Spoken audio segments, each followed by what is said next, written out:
Sandalwood ನಟಿ ರಮ್ಯಾ ರಾವ್ಗೆ ಇಂದು ಜೈಲೇ fix. ನಟಿಯನ್ನ ಕಸ್ಟಡಿಗೆ ನೀಡುವಂತೆ ಡಿಆರ್ಐ ವಾದ ಮಂಡನೆ ಮಾಡಿದೆ. ಜಾಮೀನಿಗಾಗಿ ನಟಿ ರಮ್ಯಾ ರಾವ್ ಪರ ವಕೀಲರು ವಾದವನ್ನು ಕೂಡ ಮಂಡಿಸಿದ್ರು. ನಾಳೆ ಆದೇಶವನ್ನ ಕಾಯ್ದಿರಿಸಿರುವಂತಹ ಆರ್ಥಿಕ ಅಪರಾಧಗಳ ಕೋರ್ಟ್ ನಾಳೆ ತನಕ ವೇಟ್ ಮಾಡಲೇಬೇಕಾಗುತ್ತೆ. ಸೊ ಜಾಮೀನು ಸಿಗ್ಬೇಕಂತ ಹೇಳಿದ್ರೆ ನಾಳೆ ತನಕ ವೇಟ್ ಮಾಡಬೇಕಾಗತ್ತೆ. ಸ್ಯಾಂಡಲ್ವುಡ್ ನಟಿ ರಮ್ಯಾ ರಾವ್ಗೆ ಇಂದು ಜೈಲೇ ಫಿಕ್ಸ್ ಆಗಿದೆ. ಎಲ್ಲೊಂದ್ ಕಡೆ ಜಾಮೀನು ಸಿಗುತ್ತೆ, ಹೊರ ಬರ್ಬಹುದು ಎನ್ನುವಂತ ಇಂಗಿತವನ್ನ ಇಟ್ಕೊಂಡಿದ್ರು. ಆದ್ರೆ ಫೇಲ್ ಆಗಿದೆ. ನಾಳೆ ತನಕ ವೇಟ್ ಮಾಡಬೇಕು.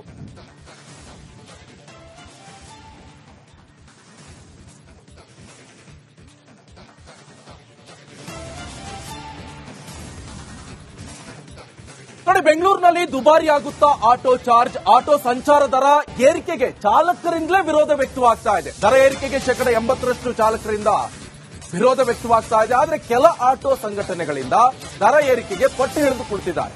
ಮಾರ್ಚ್ 12ಕ್ಕೆ ಆಟೋ ದರ ಪರಿಷ್ಕರಣೆ ಬಗ್ಗೆ ಸಾರಿಗೆ ಇಲಾಖೆ ಸಭೆ ಕೂಡ ನಡೆಸಿದೆ. ನೋಡಿ, ಅವರವರೊಳಗೆ ಗೊಂದಲ. ಒಂದಿಷ್ಟು ಜನ ಹೇಳೋದು ಏರಿಕೆ ಮಾಡಬೇಕು ಅನ್ನೋದು, ಇನ್ನೊಂದಿಷ್ಟು ಜನ ಮಾಡಬಾರ್ದು ಅಂತ ಹೇಳ್ತಿದ್ದಾರೆ. ಇದು ದರ ಒಂದ್ ಸ್ವಲ್ಪ ಜಾಸ್ತಿ ಮಾಡಬೇಕು. ಅಕಸ್ಮಾತ್ ಮಾಡಕ್ಕಾಗಿಲ್ಲ ಅಂದ್ರೆ ಅವ್ರಿಗೊಂದು ESI PF ಯಾವ್ದಾದ್ರು ಒಂದು ಸೌಲಭ್ಯ, ಒಂದು ವಸತಿ, ಏನಾದ್ರೂ ಒಂದು ವ್ಯವಸ್ಥೆ ಮಾಡಬೇಕು. ಯಾವುದೂ ಇಲ್ಲ ಅಂದ್ರೆ ಆಟೋದವ್ರು ಎಷ್ಟು ವರ್ಷದಿಂದ, ನಾನು 22 ವರ್ಷ ಆಯ್ತು ಆಟೋ ಸರ್ವಿಸ್ ಮಾಡಿ, ಏನು ಸೌಲಭ್ಯ ಯಾವುದೂ ಇಲ್ಲ. ಯೂನಿಯನ್ ಅಂತ ಹೇಳ್ತಾರೆ. ಯೂನಿಯನ್ ಅವರು ಎಷ್ಟು ಮಾಡಿದ್ರು ಅವ್ರಿಗೆ ಬೆಲೆ ಕೊಡಲ್ಲ. ಯೂನಿಯನ್ ಅವರಿಗೆ ಬೆಲೆನೇ ಕೊಡಲ್ಲ. ಒಂಥರ ವಾಷಿಂಗ್ ಬಟ್ಟೆ ಮಾಡ್ಕೊಂಡ್ಬಿಟ್ಟವ್ರು ಅವ್ರನ್ನ. ಅದಕ್ಕೆ ಯಾವುದು ಒಂದು ಕಡಿಮೆ ಇದೆ ತೋರಿಸಿ, ಯಾವುದು ಕಡಿಮೆ ಇಲ್ಲ, ಒಂದು ಕಡಿಮೆ ಇಲ್ಲ. ಎಲ್ಲಾ ರೈಟು ಗಗನಕ್ಕೆ ಹೋಗಿದೆ. ಒಂದು ಅಕ್ಕಿ ರೇಟ್ ತಾಳಿ, ಬೇಳೆ ರೇಟ್ ತಾಳಿ, ಒಂದು ಯಾವುದೇ ಒಂದು ದಿನ ಬೆಳಕೆ ವಸ್ತುಗಳು ರೇಟ್ ಎಲ್ಲ ಜಾಸ್ತಿ ಆಗಿದೆ. ಆಟೋದು ಇದು ದರ ಒಂದ್ ಸ್ವಲ್ಪ ಜಾಸ್ತಿ ಮಾಡಬೇಕು. ಅಕಸ್ಮಾತ್ ಮಾಡಕ್ಕಾಗಿಲ್ಲ ಅಂದ್ರೆ ಅವ್ರಿಗೊಂದು ESI PF ಯಾವ್ದಾದ್ರು ಒಂದು ಸೌಲಭ್ಯ, ಒಂದು ವಸತಿ, ಏನಾದ್ರೂ ಒಂದು. ದರ ಹೆಚ್ಚಳಕ್ಕೆ ನಮ್ಮ ಸಂಘಟನೆ ವಿರೋಧ ವ್ಯಕ್ತಪಡಿಸ್ತಾ ಇದೆ. ಈಗಿರುವ ಟ್ಯಾಕ್ಸಿ ಚಾಲಕರಿಗೆ ಒಂದ್ ಸಿಟಿ ಒಂದ್ ದರ ಆಗೋವರೆಗೂ ನಮ್ಮ ಆಟೋ ಚಾಲಕರಿಗೆ ಯಾವುದೇ ಕಾರಣಕ್ಕೂ ಈಗ 15 ರೂಪಾಯಿಗೆ ಏನ್ ಕಿಲೋಮೀಟರ್ ಹೋಗ್ತಾ ಇದೆ, ಅದಕ್ಕಿಂತ ಹೆಚ್ಚಿನ ದರ ನಾವು ಬೇಡ ಅಂತೇಳಿ ಆಗ್ರಹಿಸ್ತಾ ಇದೀವಿ ಸರ್. ಅವ್ರವರ ಸಂಘಟನೆಯಲ್ಲಿ ಅವ್ರವ್ರ ಚಾಲಕರು ಹೇಳಿದ್ರು. ನಮ್ಮ ಸಂಘಟನೆಯಲ್ಲಿ ನಮ್ಮ ಚಾಲಕರು ಏನು ನಮಗೆ ಡೈರೆಕ್ಷನ್ ಕೊಡ್ತಾರೆ, ಯಾವ ರೀತಿ ಅವ್ರಿಗೆ ವ್ಯಾಪಾರ. ಇವತ್ತು ಆಟೋ ಓಡಿಸೋದು ಅವರು ಪ್ರತಿನಿತ್ಯ ಆಟೋ ಓಡಿಸಬೇಕಾದ್ರೆ ಅವ್ರಿಗೆ ಎಷ್ಟು ಕಷ್ಟ ಆಗ್ತಾ ಇದೆ ಅನ್ನೋದು ಗೊತ್ತಿದೆ. ಮುಂಚೆ ಎಲ್ಲ 1,500 ರೂಪಾಯಿ ಸಂಪಾದನೆ ಮಾಡ್ತಾ ಇದ್ದಾರೆ, ಇವತ್ತು 700-800 ರೂಪಾಯಿ ಸಂಪಾದನೆ ಮಾಡ್ತಾ ಇದ್ದಾರೆ. ಏನಿ ಬೈಕ್ ಟ್ಯಾಕ್ಸಿ ಆಗಿರ್ಬೋದು, ಮತ್ತೆ ಟ್ಯಾಕ್ಸಿಗಳಿಗೆ. ನೋಡಿ, ಹಾಗಾದ್ರೆ ಪ್ರಶ್ನೆಯಲ್ಲಿ ಆಟೋ ಚಾಲಕರಲ್ಲಿ ಈ ಆತಂಕ, ಗೊಂದಲ ಯಾಕೆ? ಕ್ಲಿಯರ್ ಆಗಿ ಹೇಳ್ಬೇಕಂತ ಹೇಳಿದ್ರೆ, ಬೆಂಗಳೂರಲ್ಲಿ ಒಂದು ನಗರ, ಒಂದು ದರ ಜಾರಿ ಅಗತ್ಯವಾದಂತ ಅವಶ್ಯಕತೆ ಇರುತ್ತೆ ಅಂತ ಹೇಳ್ತಾರೆ. ಈಗಾಗಲೇ ಮೆಟ್ರೋ ಮತ್ತು ಉಚಿತ ಬಸ್ ಬಳಕೆ ಹೆಚ್ಚಾಗಿ ಹೋಗಿದೆ. ಮೆಟ್ರೋಗೆ ಹೋಗ್ತಾರೆ, ಬಸ್ ಕೂಡ ಫ್ರೀ ಇದೆ. ಮತ್ತೆ ಆಟೋ ತರ ಇಲ್ಲ, ಅದೊಂದು ಗೊಂದಲ. ರಾಜ್ಯದಲ್ಲಿ ಈ ಹಂತದಲ್ಲಿ ಆಟೋ ಸಂಚಾರ ದರ ಏರಿಕೆ ಸಲ್ಲದು. ಎಲ್ಲವೂ ಕೂಡ ರೇಟ್ ಜಾಸ್ತಿ ಆಗ್ತಿದೆ. ಇದು ಜಾಸ್ತಿ ಆದ್ರೆ ಇದಕ್ಕೂ ಕೂಡ ಹತ್ತಲ್ಲ ಆಟೋಗೆ ಎನ್ನುವಂತ ಕೂಡ ಆತಂಕ ಇದೆ. ದರ ಇನ್ ಕೇಸ್ ಏನಾದ್ರೂ ಏರಿಕೆ ಆದ್ರೆ ಮತ್ತಷ್ಟು ಪ್ರಯಾಣಿಕರ ಸಂಖ್ಯೆ ಇಳಿಕೆ ಆಗುವಂತ ಆತಂಕ ಇದೆ. ಬೇರೆ ಆನ್ಲೈನ್ ಸಿಗುತ್ತೆ, ಊಬರ್, ಮತ್ತೊಂದು ರ್ಯಾಪಿಡೋ ಅಂತ, ಅದು ಹತ್ಕೊಂಡು ಹೋಗ್ತಾರೆ. ಈಗಾಗಲೇ ನಿತ್ಯದ ದುಡಿಮೆ ಇಳಿಕೆ, ದರ ಏರಿಸಿದ್ರೆ ಮತ್ತಷ್ಟು ಭಯ ಕಾಡ್ತಾ ಇದೆ. ಮತ್ತೆ ಆಟೋಗೆ ಬರಲ್ಲ ಅಂತ ಭಯ. ದರ ಇನ್ ಕೇಸ್ ಏನಾದ್ರೂ ಏರಿಕೆ ಆದ್ರೆ ಆಪ್ ಆಧಾರಿತ ಆಟೋ ಕಂಪನಿಗೆ ಅಡ್ವಾಂಟೇಜ್ ಆಗುತ್ತೆ. ನಾನು ಈಗಾಗಲೇ ಹೇಳಿದ್ದೀನಿ. ಸೊ ನೆಕ್ಸ್ಟ್, ನಿಗದಿತ ದರಕ್ಕಿಂತ ಕಡಿಮೆ ದರದಲ್ಲಿ ಗ್ರಾಹಕರನ್ನ ಸೆಳೆಯುವಂತ ಸಾಧ್ಯತೆ ಇರುತ್ತೆ, ಅಂದ್ರೆ ಆಪ್ನವರು.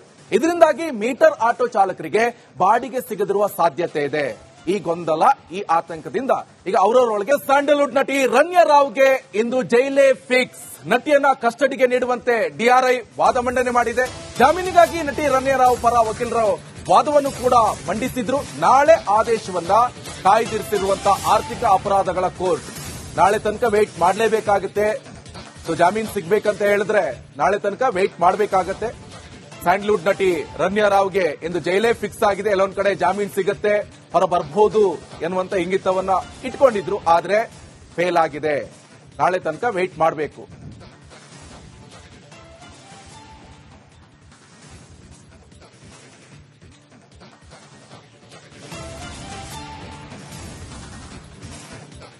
ನೋಡಿ, ಬೆಂಗಳೂರಿನಲ್ಲಿ ದುಬಾರಿ ಆಗುತ್ತಾ ಆಟೋ ಚಾರ್ಜ್. ಆಟೋ ಸಂಚಾರ ದರ ಏರಿಕೆಗೆ ಚಾಲಕರಿಂದಲೇ ವಿರೋಧ ವ್ಯಕ್ತವಾಗ್ತಾ ಇದೆ. ದರ ಏರಿಕೆಗೆ 80% ಚಾಲಕರಿಂದ ವಿರೋಧ ವ್ಯಕ್ತವಾಗ್ತಾ ಇದೆ. ಆದ್ರೆ ಕೆಲ ಆಟೋ ಸಂಘಟನೆಗಳಿಂದ ದರ ಏರಿಕೆಗೆ ಪಟ್ಟು ಹಿಡಿದು ಕುಳಿತಿದ್ದಾರೆ.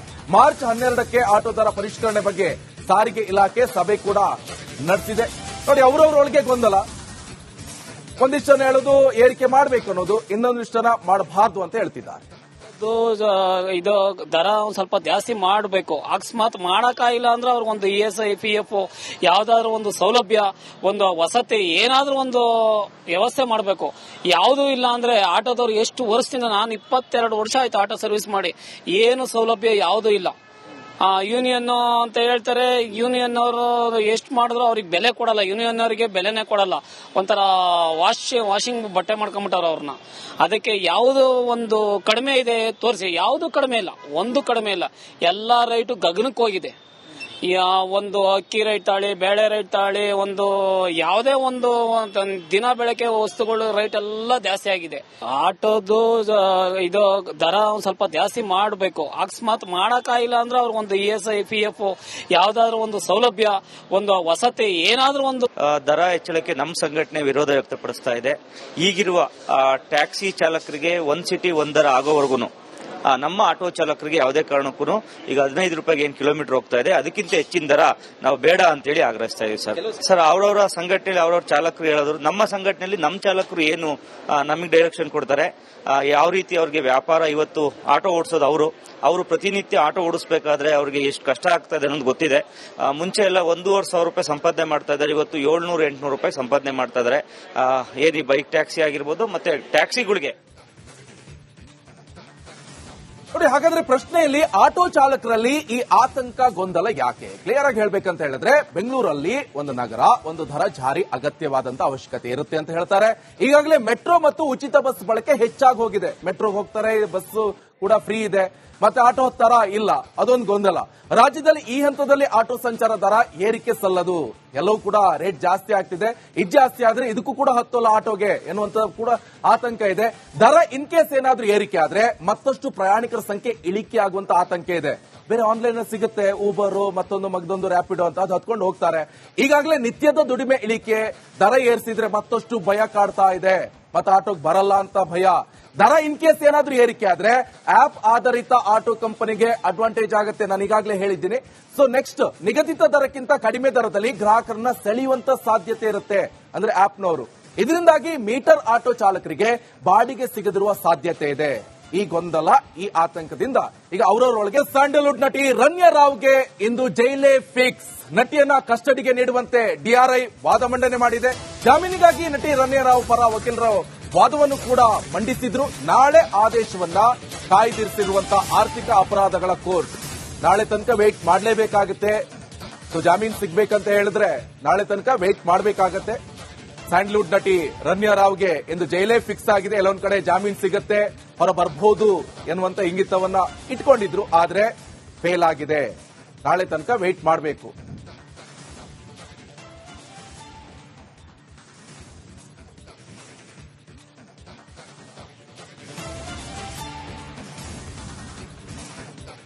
ನೋಡಿ, ಬೆಂಗಳೂರಿನಲ್ಲಿ ದುಬಾರಿ ಆಗುತ್ತಾ ಆಟೋ ಚಾರ್ಜ್, ಆಟೋ ಸಂಚಾರ ದರ ಏರಿಕೆಗೆ ಚಾಲಕರಿಂದಲೇ ವಿರೋಧ ವ್ಯಕ್ತವಾಗ್ತಾ ಇದೆ. ದರ ಏರಿಕೆಗೆ 80% ಚಾಲಕರಿಂದ ವಿರೋಧ ವ್ಯಕ್ತವಾಗ್ತಾ ಇದೆ. ಆದ್ರೆ ಕೆಲ ಆಟೋ ಸಂಘಟನೆಗಳಿಂದ ದರ ಏರಿಕೆಗೆ